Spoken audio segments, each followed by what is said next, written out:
नमस्कार दोस्तों, कैसे हो आप सभी लोग। Fantasy talent hub YouTube channel में आप सभी लोगों का स्वागत है। दोस्तों, वीडियो में जो आज हम बात करेंगे वो मैच है चेन्नई और दिल्ली के बीच होने वाला आईपीएल का मैच नंबर 48। डिटेल से आपको बताएंगे कि इस मैच में आपको करना क्या है, क्योंकि वैसे तो बदलाव आपको कुछ नज़र आएगा नहीं। टीम एज इट इज़ ही नज़र आएगी और धोनी का इस साल टीम में शामिल होना शायद संभव नहीं है। जो मेरा माइंडसेट है, जो मुझे ऐसा लग रहा है, सिर्फ धोनी का नाम हर मैच में इसलिए लिया जा रहा है कि अगले मैच में आएगा, अगले मैच में आएगा, जिससे सीएसके के जो फैंस हैं उनका रुझान बना रहे टूर्नामेंट में। वो आते रहे ग्राउंड्स पर इस उम्मीद से कि इस मैच में धोनी मैच खेलने आ जाएंगे। इसीलिए सिर्फ धोनी को लेके आया जा रहा है। अगर कहीं चेन्नई टूर्नामेंट से बाहर होती है तब आपको धोनी खेलते हुए नजर ज़रूर आएंगे। ये चीज़ आप 100% नोट करके रख लीजिएगा। अगर चेन्नई टूर्नामेंट से बाहर नहीं होती है, वो टूर्नामेंट में बनी रहेगी, तो फिर धोनी नहीं खेलने आएंगे। मुझे ऐसा लग रहा है। आप लोगों का क्या मानना है मुझे कमेंट में बताइएगा। और मैं आपको एक बहुत कमाल की चीज़ बताऊंगा अपने इंस्टाग्राम पे आप लोग जुड़िए मेरे साथ में। अब दोस्तों, बात कर लेते हैं इस मैच के बारे में। लेकिन अगर आप लोगों ने चैनल को सब्सक्राइब नहीं किया है तो fantasy talent hub YouTube channel को सब्सक्राइब कर लो, बेल आइकन पर प्रेस कर देना, जिससे कि आने वाली वीडियोस की नोटिफिकेशन आपको मिल जाए। और साथ ही साथ दोस्तों, टेलीग्राम ज्वाइन कर लेना। जो भी लोग टेलीग्राम पर हैं सभी को बेनिफिट्स मिल रहे हैं। अगर आप लोग टेलीग्राम पे नहीं हो तो आपको नुकसान होगा, ये आप समझ सकते हैं। इसीलिए टेलीग्राम को जाकर ज्वाइन करिए। अब ज्वाइन कैसे करोगे ये बता देता हूं। वीडियो के जब आप नाम पर क्लिक करोगे ना, तो नीचे डिस्क्रिप्शन का बॉक्स खुलेगा, पहला लिंक दिखेगा, वो टेलीग्राम का है। ठीक है। इसके बाद अगर आप कमेंट सेक्शन में जाओगे ना, तो आप कमेंट करने जाओगे तो पहला कमेंट भी टेलीग्राम का लिंक है, उस पर भी क्लिक करके ज्वाइन कर सकते हो। अब बात करें अगर वेन्यू के बारे में, तो मैच होगा अरुण जेटली स्टेडियम, न्यू दिल्ली में। इस मैदान पर अभी तक जो 153 मैचेस हो चुके हैं, उनमें से 81 बार चेस करने वाली टीम ने मैच को विन किया है। छोटा ग्राउंड है तो आपको यहाँ पे ज़्यादा बड़ा स्कोर देखने मिल सकता है। अभी तक जो मैचेस खेले गए हैं उसमें एक बार तो दिल्ली ने सिर्फ 75 ही बना पाया था, और एक मैच में तो ऐसा हुआ था जब 264 बने और वो भी चेस हो गए थे। देखो, ग्राउंड तो 200 प्लस वाला ही है। अगर आप ज़्यादा गंदा क्रिकेट ना खेलें तो, या फिर बहुत अच्छी गेंदबाजी ना हो तो, ठीक है। जैसे यहाँ पे 210 बना, बहुत करीब थी दिल्ली चेस करने के। यहाँ एमआई ने 162 बनाया था और दिल्ली ने चेस कर लिया था। हालांकि ये मैच दोपहर का था। दोपहर वाला मैच थोड़ा सा अनएक्सपेक्टेड जाता भी है। ठीक है। अब आप यहाँ देखें स्कोर करने वाले प्लेयर कौन कौन से हैं। शुभमन गिल और राहुल ओपन कर रहे थे जब 200 बना। जब 200 नहीं बना तब मिडिल ऑर्डर का स्कोर था। तो अगर आपके दिमाग में थोड़ा भी ये चल रहा है कि हाँ इस मैच में 200 बनेंगे, मैं आपको पिच रिपोर्ट सेंड करूंगा टेलीग्राम पे।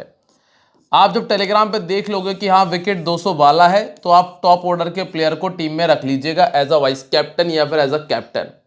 और अगर मैं सेंड करूं कि नहीं विकेट थोड़ा सा मुश्किल है, तो आप मिडिल ऑर्डर के प्लेयर पे फोकस करना। सेकंड इनिंग में आप देखोगे देवदत्त पड्डीकल नंबर 3 पर थे, राहुल ओपन कर रहे थे, समीर रिजवी 4 पर थे और प्रभसिमरन सिंह नंबर 2 पर बैटिंग कर रहे थे। सेकंड इनिंग में फर्क नहीं पड़ा है कि पिच किस तरह का था।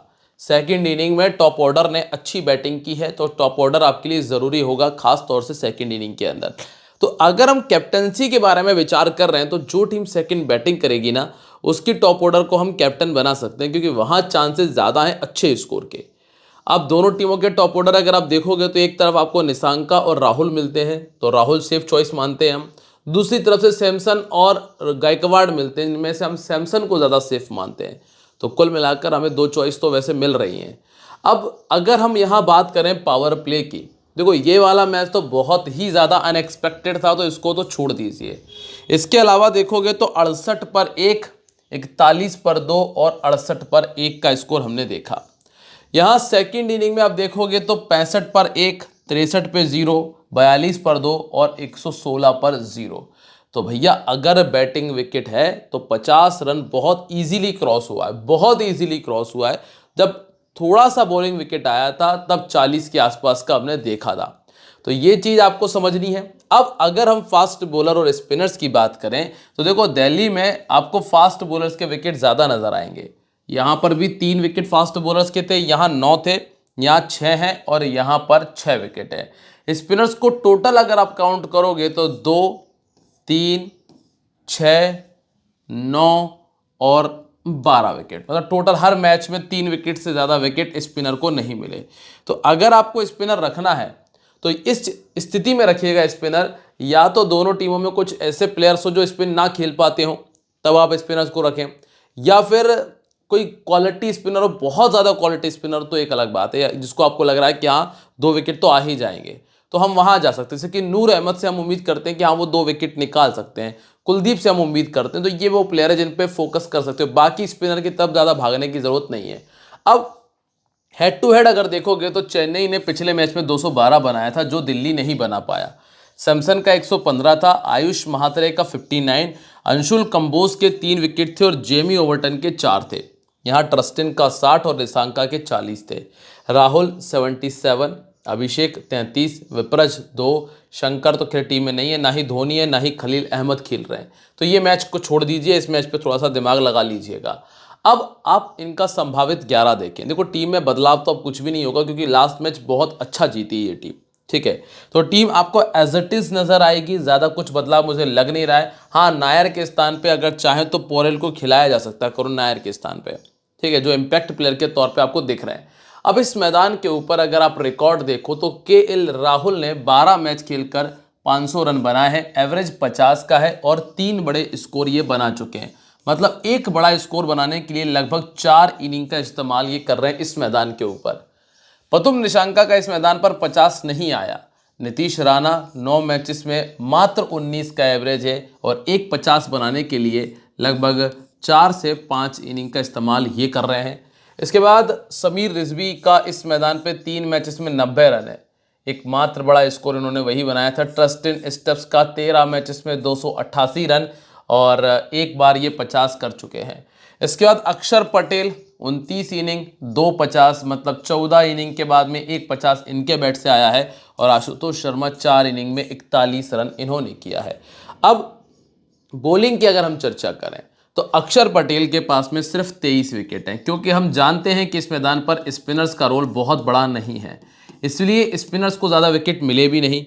नीतीश राणा को 2 विकेट मिले हैं, कायले जेमिसन को 1 मिला है, कुलदीप यादव को 24 में 23 विकेट मिले हैं। आप देखिए कुलदीप यादव जैसे क्वालिटी प्लेयर को 24 में से सिर्फ 23 ही विकेट मिल पाए, मतलब जितने मैच खेले उतने विकेट भी काउंट नहीं हो रहा है, जबकि कुछ मैचेस में तो 4 विकेट भी निकाल दिए। फिर इसके बाद अगर आप देखेंगे मिचेल स्टार के पास, जिन्होंने 5 में 7 और टी नटराजन ने 8 में 7 विकेट निकाले हैं, इनका रिकॉर्ड ज़्यादा बेहतर है।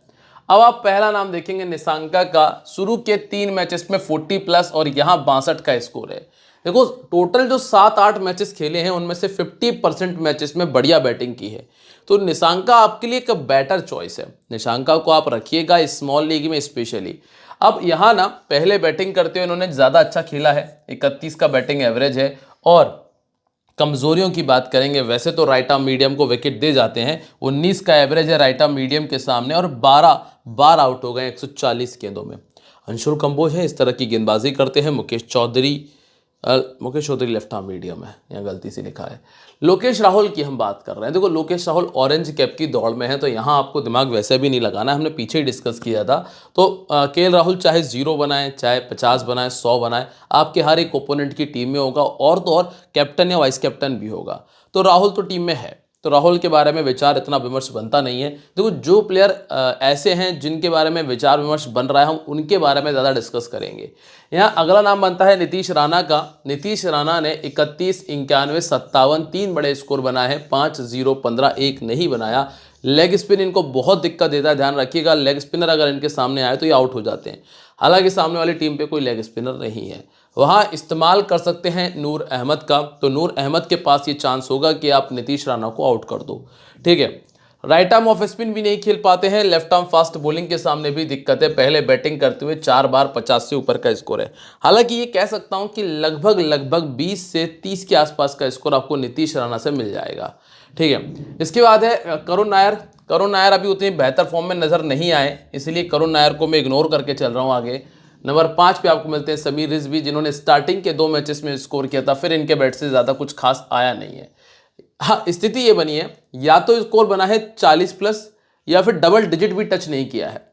और यहाँ सामने जो टीम है वहाँ मेरे को कुछ क्वालिटी बॉलर्स नज़र आए हैं, अच्छी बॉलिंग कर रही है अभी वर्तमान में। अगर हम बात करें सीएसके की, तो सीएसके के हिसाब से मैं समीर रिजवी को छोड़ने का रिस्क उठाने वाला हूँ।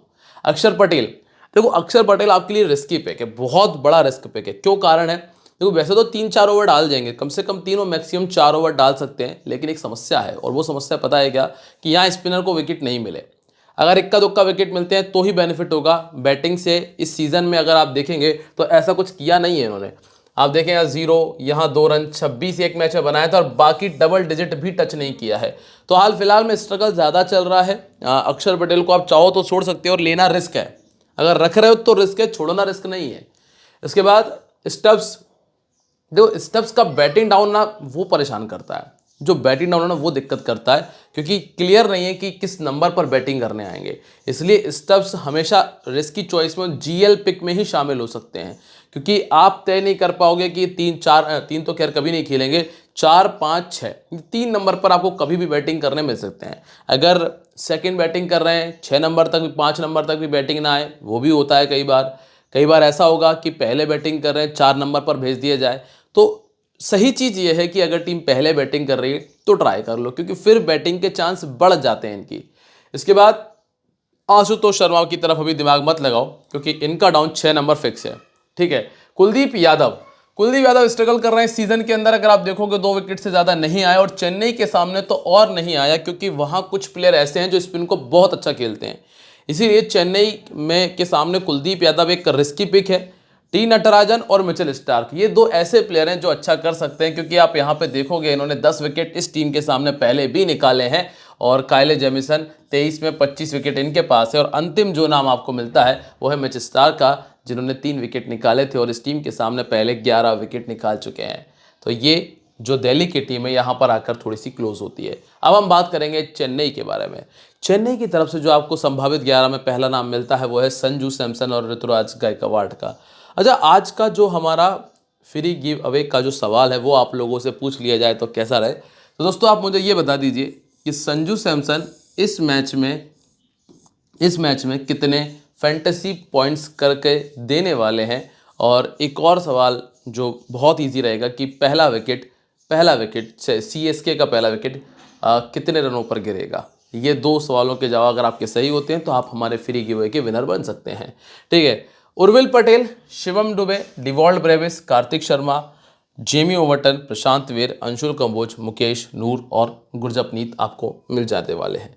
अब यहाँ पे अगर हम सबसे पहले बात कर लेते हैं वेन्यू रिकॉर्ड की, तो इस मैदान पर ज़्यादा मैचेस उन्होंने खेले नहीं है, लेकिन संजू सैमसन जो कि पहले बहुत साल पहले दिल्ली से खेला करते थे, उन्होंने 750 इस मैदान पर बनाया है। ऋतुराज ने 2 बार 50 किया है और उर्विल ने 150 इस मैदान पे बनाया है।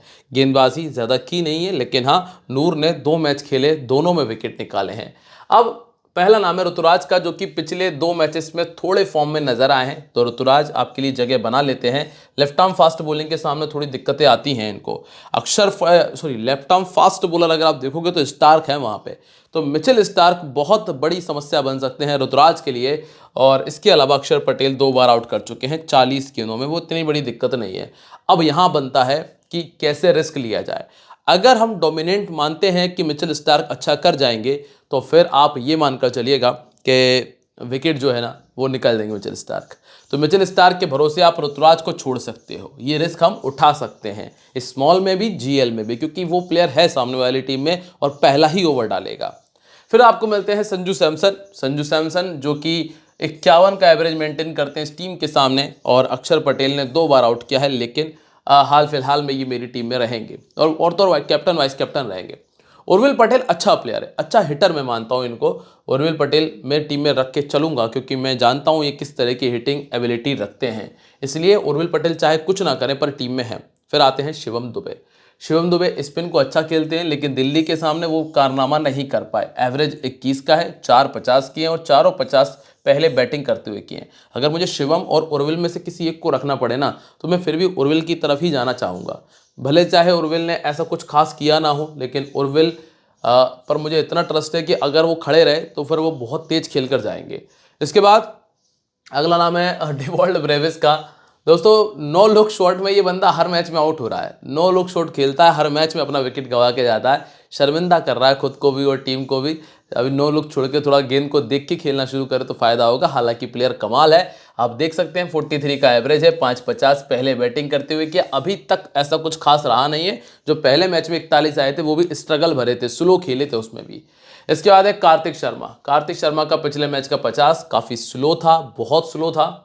और हालांकि टीम को ज़रूरत नहीं थी तेज़ खेलने की, लेकिन फिर भी मैं यही कहूँगा कि कार्तिक शर्मा पर टीम ने ज़्यादा ही दिमाग लगा लिया है। अच्छे प्लेयर्स मौजूद हैं तो उनको मौका देना चाहिए। कार्तिक शर्मा 26 का एवरेज, 2.50 हैं, ठीक है। और अगला जो नाम आपको मिलता है वो Jamie Overton. Jamie Overton fix है क्योंकि बैटिंग भी कर रहा है, बॉलिंग से भी विकेट दे रहा है, हर मैच में विकेट निकाल रहे हैं, तो जेमी ओवर्टन फिक्स है। जेमी ओवर्टन की तरफ आपको दिमाग ज़्यादा लगाने की ज़रूरत नहीं पड़ेगी। प्रशांत वीर 32 का बैटिंग एवरेज है और 12 विकेट से। लास्ट मैच में कसब वाली पिटाई हुई थी, बहुत ज़ोर से धुनाई हुई थी लास्ट मैच के अंदर इनकी। इसके बाद है मुकेश चौधरी जो कि लेफ्ट आर्म मीडियम है, 35 में 45 विकेट इनके पास हैं। नूर अहमद को मैं लेके चलता हूँ क्योंकि ये विकेट निकालते हैं। जब शुरू में विकेट नहीं आए, लेकिन जब विकेट आना शुरू हैं तो 2-2 विकेट हर मैच में आ रहे हैं। हालांकि दिल्ली के सामने ऐसा रिकॉर्ड नहीं है, ठीक है। और अंतिम जो 2 नाम आपको है, एक अंशुल कंबोज का, ये लगातार परफॉर्मेंस कर रहे हैं, 3-7-9, 3-12 और 5-17 विकेट अभी तक निकाल चुके हैं, जो कि कमाल है। और गुरजपनीत अच्छा इकोनॉमिकल बॉलर है, पर विकेट नहीं आ रहे हैं, इसलिए गुरजपनीत की तरफ नहीं है हमारा दिमाग। अब आप आइए ज़रा कैप्टन वाइस कैप्टन देखें हम। देखो यहाँ तक अगर आप आए हो ना, तो मैं उम्मीद तो आपसे यही करूँगा कि आप लोगों ने वीडियो को लाइक, कमेंट और शेयर कर दिया होगा, क्योंकि मेरा काम हमेशा से यही रहता है कि मैं आपको बेस्ट से बेस्ट इन्फॉर्मेशन प्रोवाइड कर दूँ, ठीक है। अब संजू सैमसन, केएल राहुल और निशांक का, ये 3 बेटर चॉइस हैं जो हम उम्मीद कर रहे हैं कि टॉप ऑर्डर से आपको मिलेंगी, ठीक है। ब्रेविस और अक्षर पटेल ये रिस्की हैं, जिनको आप जीएल में ट्राई कर सकते हो। अक्षर को हम इसलिए रख देते हैं, कई बार 4 नंबर बैटिंग करने आते हैं, अगर दिल्ली लास्ट मैच जैसे कॉलेप्स करती है तो ये चांस है कि बंदा खड़ा रह सकता है, इसीलिए हम उम्मीद करते हैं अक्षर से। अब कॉम्बिनेशंस की अगर हम चर्चा करें तो देखो, सैमसन, राहुल, उर्विल मेरी टीम में है, ब्रेविस, गायकवाड़, राणा, निशांका, अक्षर, ओवर्टन, स्टार्क और कंबोज हैं। एक बदलाव कर सकते हो कि अगर आप चाहो तो अक्षर के स्थान पे एक या तो एक्स्ट्रा बॉलर या फिर एक एक्स्ट्रा बैटर को ऐड कर सकते हो। ये रिस्क लिया है मैंने, पर मैं टॉस के बाद तय करूंगा कि कौन पहले बैटिंग कर रहा है, कौन सेकंड बैटिंग कर रहा है, उस हिसाब से मैं चेंज कर दूंगा। तो अगर आप लोग टेलीग्राम पे नहीं हो तो ज्वाइन कर लो, जिससे आपको फायदा हो जाएगा, जिसका लिंक मैंने डिस्क्रिप्शन, कमेंट सेक्शन दोनों जगह दिया है। अब मैं आप लोगों से अपनी अगली वीडियो में मिलूंगा ना, तब हम बात करेंगे आगे और हम क्या बेस्ट आगे आने वाली वीडियोस में कर सकते हैं। मिलेंगे आप लोगों से, तब तक के लिए बाय, जय हिंद, जय महाकाल।